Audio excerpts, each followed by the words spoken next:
Čo by som poradil mladým, alebo čo by som poradil môjmu o 20 rokov mladšiemu ja?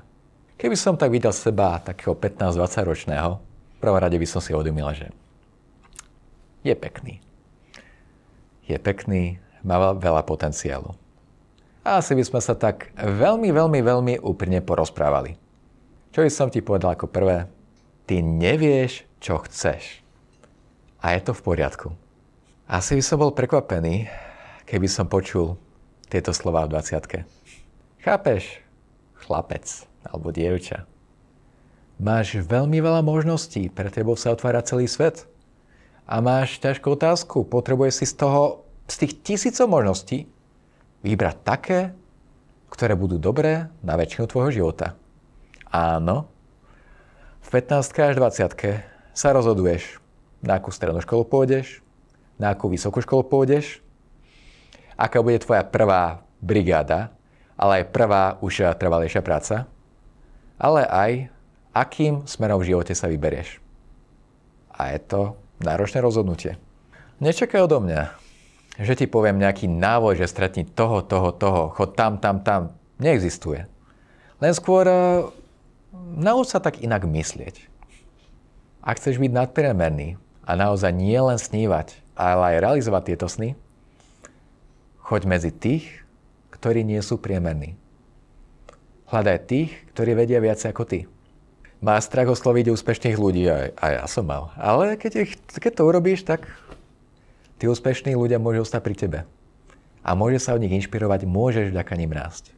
A preto, chlape, buduj 2 hlavné kruhy. Jeden väčší kruh, to sú vzťahy s úspešnými ľuďmi. S expertami, s podnikateľmi, s autormi kníh, s hudobníkmi, s tými ľuďmi, ktorí ťa posúvajú ďalej. Následne si budeš potrebovať vybrať jedného človeka, s ktorým budeš spolupracovať, ktorého budeš pravá ruka, ktorému budeš lojálny. Bude to náročný výber, ale vždy buď k tomu človeku úprimný. Áno, chce skúšať. Nie si istý, že či tá možnosť, ktorú si vyberáš, je dobrá. Ale buď úprimný a lojálny. Pretože ten človek, pre ktorého budeš pracovať, bude chcieť vedieť pravdu. Buď to spravíš, alebo nie. A keď to nespravíš, že či to má dať urobiť niekomu inému, alebo celé to zrušiť. Zrušiť celý ten projekt. Tá lojalita. Čo by som ti poradil? Nepriemeruj sa s ostatnými študentmi. Čo sa udeje, keď budeš najlepší z priemerných študentov?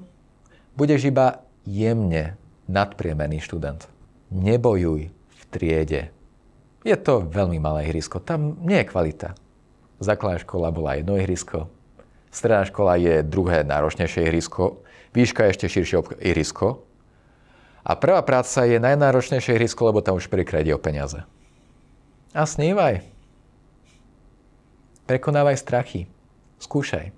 Lepšie vyskúšať 10 možností a zistíš, že 9 z toho nie je tých, ale zistíš, že jedna, ktorá ťa baví, ale cez to nabereš skúsenosti. Ako dúfaj, že sa niečo zmení, pričom sedíš doma za počítačom. Nezmení sa. A tá zhrnutie. Chlape. Alebo dievča. Držím ti palce. Prekonávaj strach. Skúšaj, zažívaj.